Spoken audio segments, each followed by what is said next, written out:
Hello and welcome back to the channel. This weekend we have the All-Ireland Senior Football semi-finals to be played in Croke Park on Saturday and Sunday.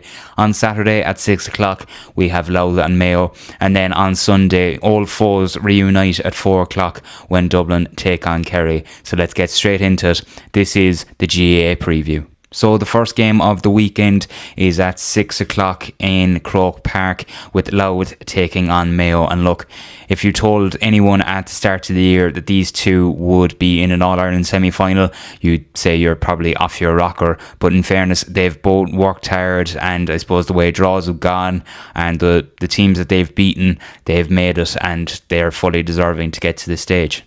Louth have been very impressive coming to this stage, beating both Dublin and Armagh, and also in the quarter-final against Monaghan, going down to 14 men so early on in the game and came through it very resiliently. So in fairness to Louth, they haven't they've been a team who haven't kind of gone away. They've always kind of kept on the teams that they've played on their heels. So in fairness, everything that they have gotten to this point has been totally deserved. Coming into the All-Ireland Championship, to me, Mayo looked completely off it after losing in the semi-final of the Connacht Championship to Roscommon. But since then, they've done very well, beating Monaghan, Meath, Cork, and their only loss of the championship so far this year came against Tyrone by a point in 2A, and they were unlucky to lose that one. So Mayo as well, like Louth, are fully deserving of their spot in the semi-final this weekend. I think coming into the game, Mayo probably have a bit more of the attacking threat with the likes of Kobe MacDonald, Ryan O'Donoghue and Dara Byrne, who scored, I think, 19 out of their 23 points against Cork in the All-Ireland quarter-final, which is just some shooting and really obviously showed the difference then in the game. Of course, then they have veteran experience in the likes of Aidan O'Shea, and Killian O'Connor as well returned to full training this week. So whether he plays or not, I'm not too sure. I haven't seen the teams yet at the time of recording this, and none of the teams for the two semi-finals have been released. But if he does come on, he'll show that experience as well. He's the all-time leading scorer in championship history for a reason, and he could be, and with all the attacking threat that they have, I think is probably their best part of their play, I suppose, going into the game this weekend against Louth. I think Louth's defence is going to be their best form of attack, and then getting the ball to Sam Maguire, James Maguire and Ryan Burns is going to be, on the transitions especially, is going to be vitally important to them coming into this weekend. Look, I suppose as a kind of a bit of a prediction, I find it very hard for Louth to take out, I suppose, the forward threat that Mayo have in that line. Now, as I said, their defence will be their best form of attack. I do truly believe that. If they can keep them lads out and then play well on transitions, I think they have a great chance. But for me, I think it seems like a year after their kind of, I suppose, golden period of winning nothing, maybe a league title here and there for Mayo over the last 10 years or so. It would be very typical of the county then to get to an All-Ireland final and maybe perhaps win it in a year that you wouldn't expect it, especially with the players that they had over the years, like I said, with the likes of Aidan O'Shea and Killian O'Connor, and even like Lee Keegan, them kinds of lads, Andy Moore, and of course the manager now. Do you know what I mean? I just think it would be very typical of Mayo to actually go on and maybe win it when that golden period of the players that they had couldn't get over the line. But as I said, for me, I think if Louth can keep that forward line quiet, which I find it very hard I'll find it very hard for them to do. If they can, I can see them winning it. But to me, the attacking threat there for Mayo is too strong, and I can see Mayo going to the All-Ireland final. Then the second of the semi-finals is in Croke Park, also of course at 4 o'clock on Sunday, as old foes reunite for Kerry against Dublin. Look, I think kind of when you're going into maybe the quality that the other two sides have in the other semi-final, and then you look at the quality that the likes of Dublin and Kerry have, I think it's very hard to argue that the winner of the All-Ireland Championship will more than likely come from this semi-final. I was writing off Dublin at the start of the championship against Cavan, which they obviously got through fairly handily, and they've done very well since then and actually have got progressively better in each game, knocking out two of the favourites, you could say, this year for Sam Maguire in Dublin and Galway then in the quarter-final, of course. So could they add a third favourite for this year's title to their already impressive resume?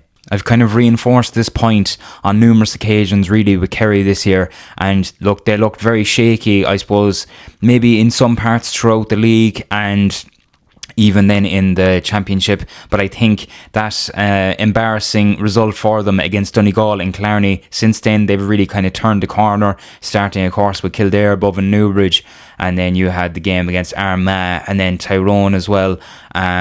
Tyrone was a bit less of a convincing win. I do think that Kerry actually were better against Armagh than they were against Tyrone, but look, Tyrone played very well on the day, and Kerry were still resilient enough to get through that tough test to get to where they are now.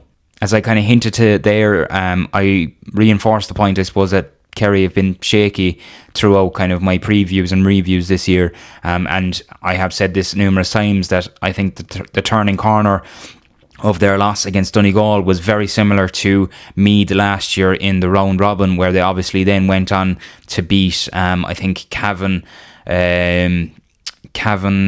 Tyrone, Armagh and Donegal, not in that order, to get to Sam Maguire last year. So you could see a similar type of thing coming out in place over the next couple of weeks. Dublin are a bit of a mix of a kind of ageing and youthful side with a few of their kind of older cats still involved there.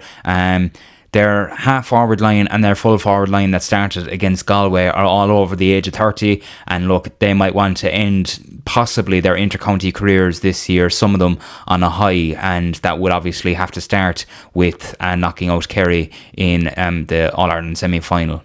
Joe Brennan said this week that all the pressure going into this game is on Kerry. Jack O'Connor obviously then disagreed with that. I think he's right in a sense because of the fact that, look, Kerry are the reigning champions. They're going to be looking for 2 in a row, and Dublin have had obviously a very shaky year, but I have said it so far in this video that Dublin are progressively getting better in every game, especially, as I said, against Donegal. Their legs really saved them in that one. I think even if the game went on for another hour against Donegal, I think they still would have won, just because of the sheer fitness that they had. And then of course against Galway, knocking 2 of them sides out was a massive factor for them.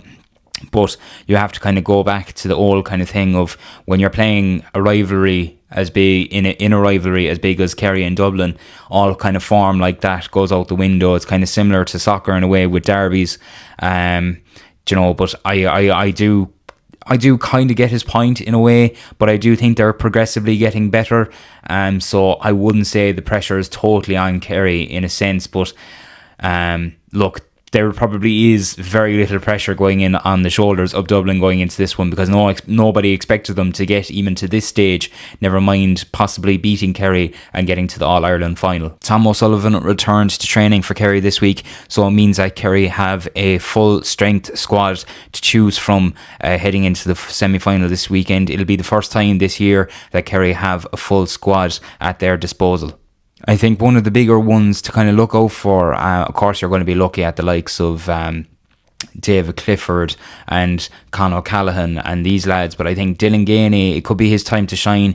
He has been brilliant so far this year. The stat from Andrew Moynihan, obviously a couple of weeks ago, was highlighted virtually everywhere on RTE and everything, that all the shots that he's taken virtually this year, I think, have gone over the bar, and he's gotten scores from, I think, obviously he was brilliant against Tyrone, as I said in my review of that game. In shaky periods for Kerry, he really stepped up. The two pointers that he scored were phenomenal at the time, and look, I think a good performance in this game, and hopefully if he can see himself and his Kerry side through, could make him definitely a potential nominee for a player of the year. My prediction then for this game, I don't see it going one way for Kerry, definitely not, and I know that's probably a bit of Kerry kind of yerring, if you want to call it that, but I don't see it going one side. Something that I've kind of said numerous times in this preview is the fact that Dublin are getting progressively better every time they go out and play, and I don't think it's going to be any sort of a walkover for Kerry. Both of these sides, whenever they play, they're always tight affairs. They always go down to the wire, and I do expect it to go down the kind of same route. Look, I think if Kerry can match maybe their performance against Armagh and just their maybe free scoring of they did maybe against Tyrone as well, I do definitely see Kerry getting through this one. But I think the players as well that Dublin have in their attacking line, even the likes of Cormac Costello as well, who's been very good in at stages this year, and Basquel and these lads, they're going to have to keep them on lock. This zonal marking will not work, I don't think, against Dublin. I could be wrong, but I think they need to go man to man if they have a good chance of keeping them quiet. But realistically, I do think Kerry should go on to go into the All-Ireland final. So yeah, that is the GAA preview, and I have Mayo and Kerry going into the All-Ireland final. Look, it's going to be a great weekend. Of course, we have the Charlton Cup final as well between Wicklow and Down, which is on Saturday before the Mayo and Louth game, so that'll be a great game as well. Oisin McConville's Wicklow. It'll be like they're all Ireland. I think I heard it being said on Off the Ball in the football pod this week that for them it's kind of like their All Ireland final in a way, whereas Down are playing to really contest for the All Ireland this year. Of course, they beat Donegal in the Ulster Championship earlier on this summer. So look, that's going to be a good one as well. But I do think Mayo will be playing Kerry in the All-Ireland final. I hope I'm right. Well, whatever about the first game, I'm just really looking forward to seeing that all play out, see who kind of comes out on top in the kind of attacking threats for both teams, really. But yeah, look, sure. I hope you enjoyed the video. Make sure to like and subscribe to the channel, and share the channel with anybody who you think would enjoy these videos on a weekly basis. So until the GAA review and we find out who our two teams are playing for Sam Maguire this year, I'll talk to you later.